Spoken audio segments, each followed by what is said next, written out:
PJ Wali Kota Palembang Ratu Dewa dan keluarga menggelar open house di Rumah Dinas Wali Kota Palembang, Jalan Tasik pada Lebaran 2024. Acara yang digelar usai sholat Id di Masjid Agung ini momen untuk saling bersilaturahmi.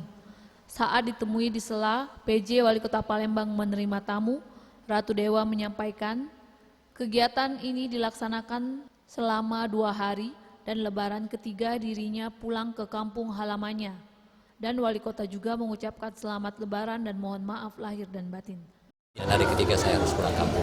Idul Fitri 1445 Hijriah ini dengan harapan semoga selama 1 bulan berpuasa bisa membekas dan juga bisa diimplementasikan di masa-masa yang akan datang.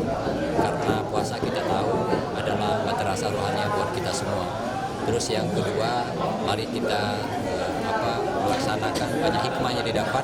Di antaranya adalah dalam rangka melaksanakan pesan-pesan pembangunan, pemerintahan dan juga kemasyarakatan agar ke depan lebih berdaya lagi.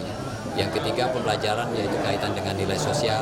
Artinya kita semua harus melaksanakan nilai-nilai semua itu berbagi dengan sesama. Assalamualaikum warahmatullahi wabarakatuh. Saya Ratu Dewa dengan keluarga selaku penjabat Wali Kota Palembang mengucapkan selamat Hari Raya Idul Fitri 1445 Hijriah. Mohon maaf lahir dan batin. Taqabbalallahu minna wa minkum taqabbal ya karim. Wassalamualaikum warahmatullahi wabarakatuh. Gusti dan Damayanti, Sriwijaya TV.